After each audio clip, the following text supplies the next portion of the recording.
हे जग किती क्रूर वागलंय तुमच्याशी हे आत्ताच कळतंय मला। किती दुःख मनात साठवून ठेवलंय तुम्ही, पण त्या दुःखापेक्षाही माझं तुमच्यावरचं प्रेम कितीतरी पटीने जास्त आहे।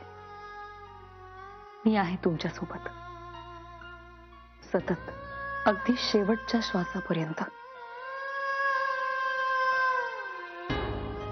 आणि हो, माझा विश्वास आहे आपण या परिस्थितीवर मात करू, आपण जिंकू दोघेही।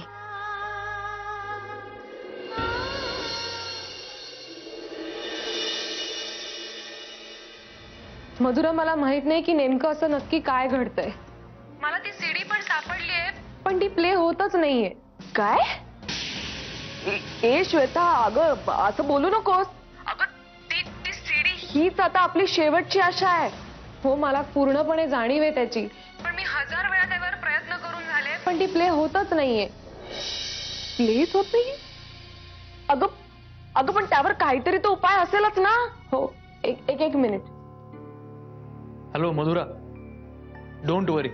अजय, अरे असं नको म्हणू। अरे मला काहीच मार्ग सुचत नाही आता। मी काय करू? मार्ग काय नाहीये। अगं हे बघ, मी आता पुण्याला जातोय, तिकडे एक माझा मित्र आहे जो सॉफ्टवेअर इंजिनियर आहे। मला खात्री आहे की तो या सीडी मधला सगळा डेटा आपल्याला रिकव्हर करून देईल बघ। असं झालं तर खरंच खूप बरं होईल। तिच्या आयुष्यातला खूप मोठा प्रश्न सुटेल। अरे प्लीज प्लीज प्रयत्न कर। नाही, तो प्रश्न सोडवल्याशिवाय आता मी शांत बसणार नाही। त्या सीडी मुळे मंजिरी तर निर्दोष सिद्ध होईलच, पण त्या आशिषलाही त्याच्या गुन्ह्याची शिक्षा मिळेल। तू काळजी करू नकोस मधुरा। श्वेता आणि माझ्याकडून जे काही शक्य आहे ते आम्ही करूच। थँक्स। अगं थँक्स काय, त्यात वेडी आहेस का? जर कोणाचा संसार माझ्या थोड्याशा धावपळीमुळे वाचणार असेल तर माझं कर्तव्यच आहे ना ते। हे बघ, आता मला फार उशीर करून चालणार नाही। मी पुण्याहून आल्यानंतर तुला फोन करतो, okay? Yes, thank you so much. Bye.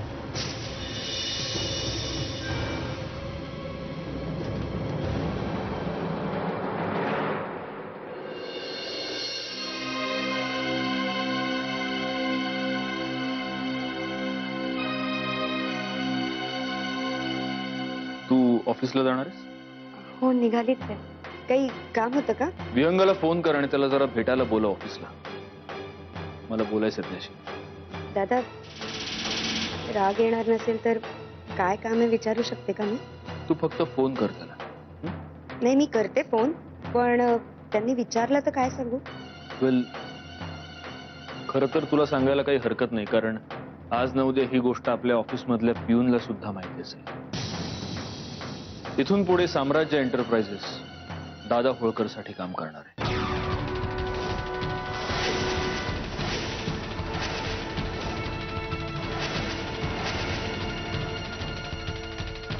काय? हो, म्हणजे टेक्निकली आता आपण त्यांचे वेंडर्स। नाही पण दादा, म्हणजे मला नाही कळत यातलं सगळं, पण तुम्ही आणि दादा होळकर साठी दादा, हे कधी झालं? झालंय खरंच। एक काम कर, तू विहंगाला ऑफिसला बोलवू नकोस। त्याला एवढं महत्व द्यायची गरज नाही। मी फोनवरच बोलेन त्याच्याशी।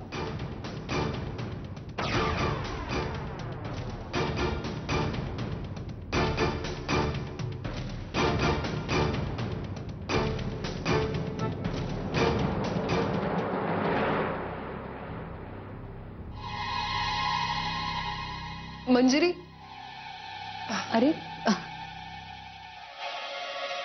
ये ना।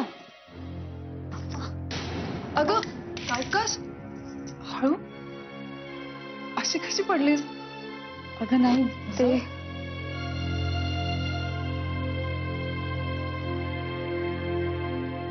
मंजिरी, आता हे तुझ्या हातातून पडलेलं कुंकू परत तुझ्या हाती नाही लागणार।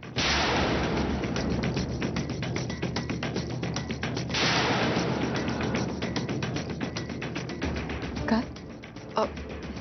म्हणजे अगं, हे कुंकू असं हातातून निसटून जाणं चांगलं नाही। असंच एक दिवस सौभाग्यही निसटून जाईल.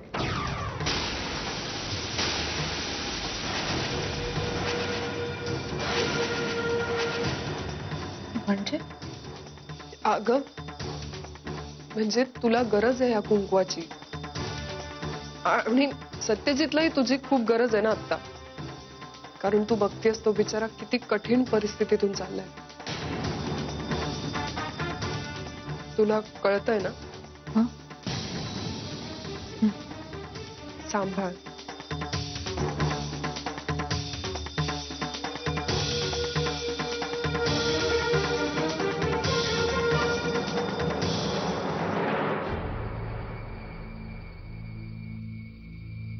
या दादा होळकरशी मैत्री ना महागात पडणार आहे आपल्याला बहुतेक. का?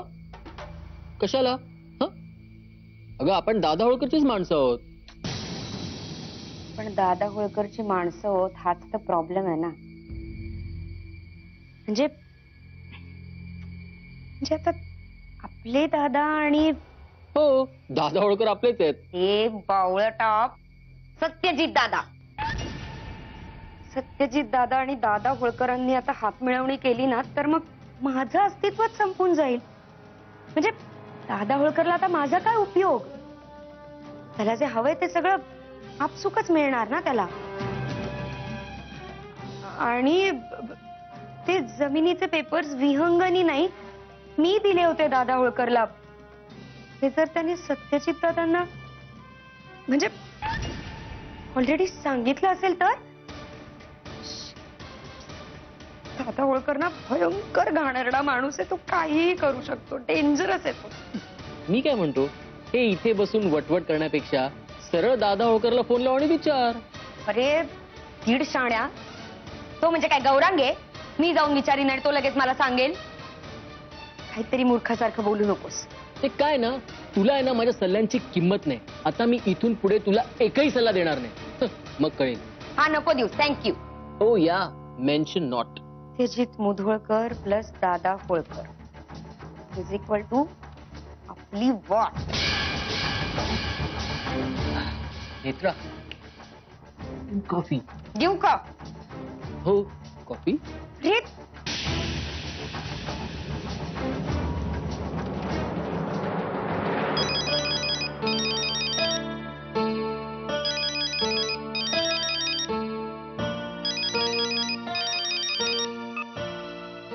बोल सत्यजित.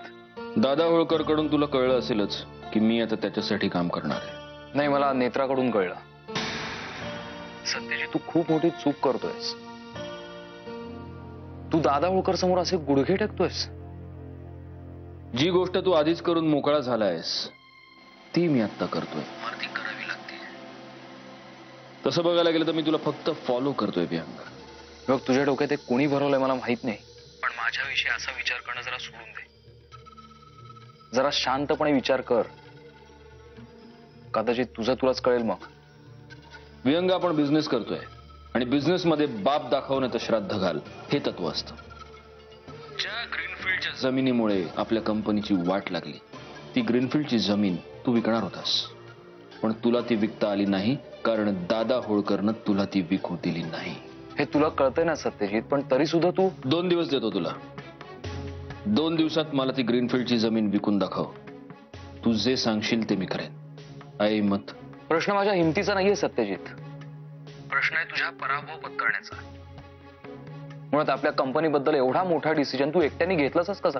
मी तुझ्या प्रश्नांची उत्तरं द्यायला तुला फोन नाही केलाय. मी माझा डिसिजन ऐकवायला तुला फोन केलाय. आणि मुळात एका पळपुट्या आणि नाकर्त्या माणसानं मला सल्ले देऊ नयेत. झालंय माझं बोलून. बाय. श्वेता. काय काय झालं काम? हो, ज्या कामासाठी मी पुण्याला गेलो होतो ते काम झालेलं आहे. काय सांगतोयस काय? अजय अजय म्हणजे ती सीडी? येस, ती सीडी पूर्णपणे रिकव्हर झालेली आहे. अरे मग दे ना. तू बघत काय बसलायस? लवकर दाखव मला आधी. हो हो हो हो. नाही तू दे. हे बघ, ही ती नवीन CD. Thank God. Ajay Ajay आपण लगेचच ही सीडी चेक करूया. ओके, तू लॅपटॉप काढ ना लवकर. काय तू बघत बसलाय? हो हो हो.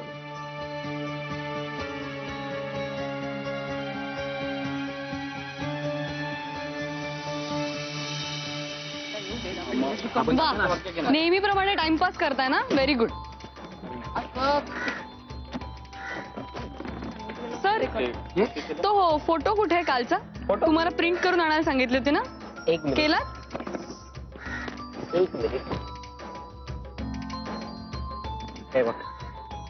Very good. आता तो लावायला मुहूर्त शोधायचा का आपण? मग लाव ना तो जागेवर. डबल टेप दे रे. आणि हे काय? अरे बॅगा उचला रे, या सगळ्या सेटवर तुम्ही अशाच ठेवणार आहात का? अरे, आणि या स्क्रिप्ट वगैरे सगळ्या जागेवर ठेवा ना. अरे रोहित, ते पॅड दे, ते आहे ना प्रॉपर्टी म्हणून. मग चला. इथली चेअर कुठे? अरे सगळ्या चेअर ठेवल्या, एक चेअर लागत नाही का नाटकात? कुठे लक्ष असतं रे तुमचं सगळ्यांचं? सुरू करूया आता. चला, झालं ना? कुठे? मग जागेवर जा ना. तुला वेगळं सांगायला लागतं का? नाही. मग चल ना. जातो. चला श्वेता. अरे काय आता? वा, विसरलास. Very good. सुरू करूया. येस. कला वाणिज्य महाविद्यालय सादर करीत आहे. बस, हे आपण रंगीत तालमीत करूया. आता रिहर्सल करूया. ओके. चला, कोण येत आहे सुरुवातीला? माहिती आहे ना?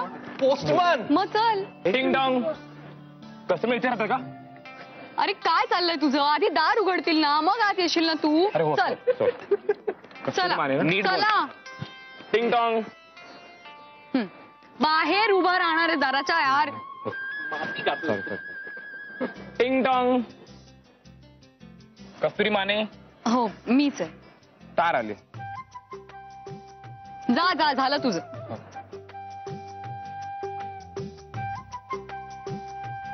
आजच पुढचे 200 किलोमीटर गाठले. तुला माहितीये, इकडे प्रचंड थंडी आहे. खरं तर कधी एकदा हा प्रवास संपून तुझ्यापर्यंत पोहोचतो असं झालंय. तार मिळाल्या पत्रपाठ.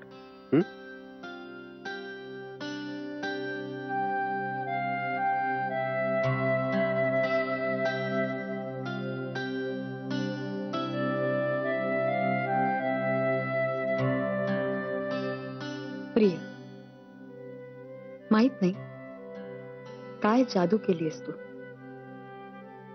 तुझ्याशिवाय प्रत्येक क्षण नकोसा होतो.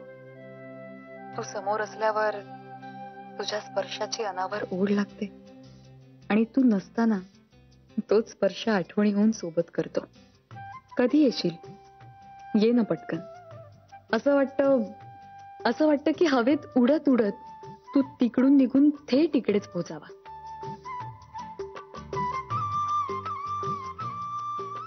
खरंच आता तुझ्याशिवाय प्रत्येक क्षण नकोसा होतो मला.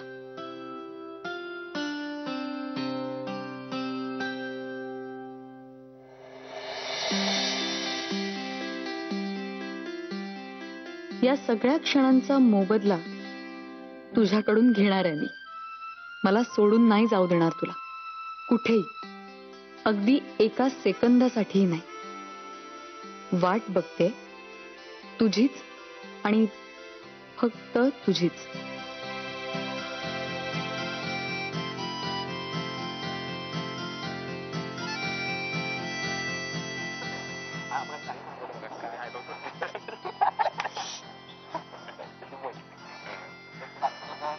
अरे इथे ब्लॅकआउट असतो ना, मग करा ना. इथे म्हणजे तसं म्हणा रे. येस, फायनली आपल्याला जे काय हवंय ते सगळं ह्या सीडी मध्ये. आता त्या सत्यजित मुधोळकरला खात्री पटेल की जे काही घडलं त्यात मंजिरीचा काहीही दोष नव्हता. नशिबाने घडवून आणलं हे सगळं. अजय, म्हणजे बघ ना, तू काय नेमका त्या नाटकाच्या तालमीच्या दिवशी कॅमेरा घेतोस काय, ती तालीम शूट करतोस काय, आणि आज त्यामुळे मंजिरीचा संसार वाचणार आहे. अजय, हे सगळं सत्य बघूनही जर कोणाचा मंजिरीवर विश्वास बसणार नसेल ना, तर तो माणूस आंधळा आणि बहिरा आहे. बरं, मी आधी ही गुड न्यूज मधुराला देऊन येते.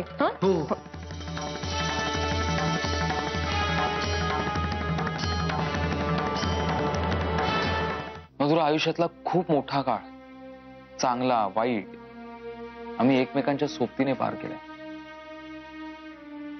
सत्यजित आज अशा ठिकाणी उभा आहे जिथून त्याला कळत नाही की काय डिसिजन घ्यावा. की सत्यजित तू जो डिसिजन घेतोयस तो खूप चुकीचा आहे. मी समजू शकते विहंग. नाही मधुरा, मला सत्यजितचा राग येत नाही, दया येते त्याची.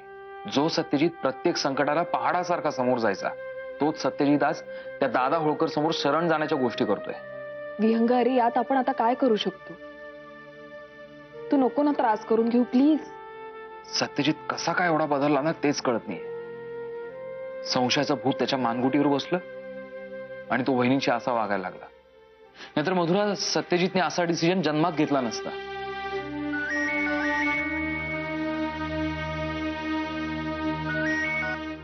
श्वेता. हा श्वेता बोल. हॅलो मधुरा. अगं आपलं काम झालंय. मधुरा, अगं त्या सीडीतला सगळा डेटा रिकव्हर झालाय. इव्हन मी आणि अजयने आम्ही दोघांनी ती सीडी पाहिलीये. अगं काय सांगतेस? येस. आता बघ, आता त्या आशिषचा खरा चेहरा समोर येईल. चल मी येते लवकर तुझ्याकडे. Okay bye. काय झालंय?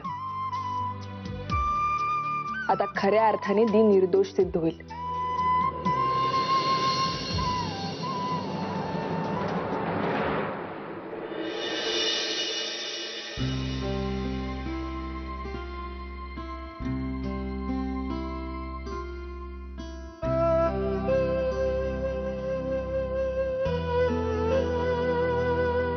बोरी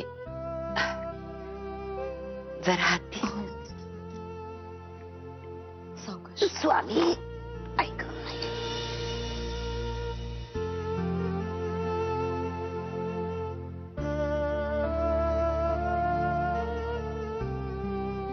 पोरी, तुझं लई कौतिक वाटतं बघ मला.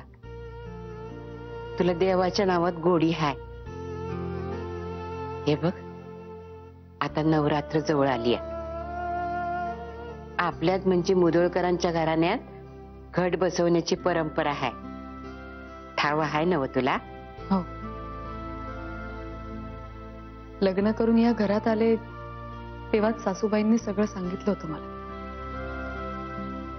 माझ्यावर आईसारखीच माया करायच्या. मला तर आपली लेकच म्हणायच्या त्या. माहित नाही आता हे सगळं माझ्या नशिबात पुन्हा कधी येईल ते. ती वर बसली आहे नव, समद्यांची आई, आई अंबाबाई. तिच्यावर विश्वास ठेव. आपल्या लेकराला परक होऊ द्यायची नाही ती. पोरी थांब. कवाधरनं तुला विचारायचं म्हणत होती. हे कपाळाला कुकू का लावती ग तू? नाही म्हणजे तुझं लगीन झालं नाही नव? मग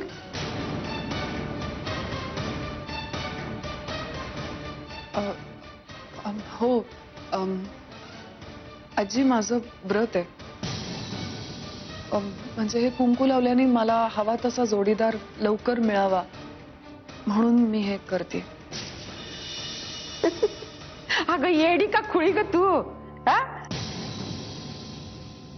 असं व्रत बाई पहिल्यांदाच ऐकती मी. असं असते वय?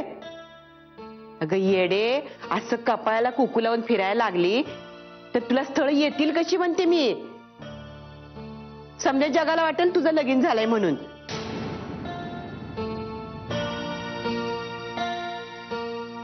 प्रिया, रागाला वाटतं तिला. जाऊ दे. चला, आम्ही आता देवाची गाराणं ऐकून घेतो.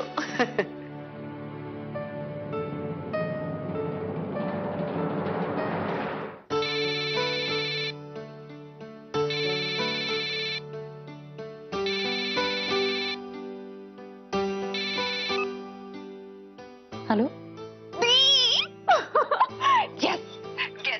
मी काय एवढी आनंदात आहे. ओळख पटकन, पटकन ओळख. जाऊ देत, मीच तुला सांगते. अगं हो, मला बोलू तर दे आधी. नाही तू ऐक फक्त. बोल. फायनली आपल्याला तुमच्या नाटकाच्या तालमीची सीडी मिळाली. हो अगं, अजय आणि श्वेता दोघांनी ती सीडी पाहिली. त्यात तुमच्या नाटकाची A to Z रिहर्सल आहे संपूर्ण. ऐकतेस ना ती? हा तू बोल, मी ऐकते. आता बघ, एकदा का जिजूने ती सीडी पाहिली ना की मग त्यांची खात्री पटेल. ती आता तू जरा वेळ थांब. मी आत्ताच्या आत्ता जाते श्वेताकडे, ती सीडी घेते आणि धावत पळत तुझ्याकडे येते. आजच काय तो सोक्षमोक्ष लावून टाकू. तुला तुला खरं सांगू मधुरा, हा देवीचाच आशीर्वाद आहे बघ, दुसरं काही नाही. आता बोलत नको बसायला. मी धावत जाते आणि पळत येते तुझ्याकडे. ओके, चल बाय. बाय.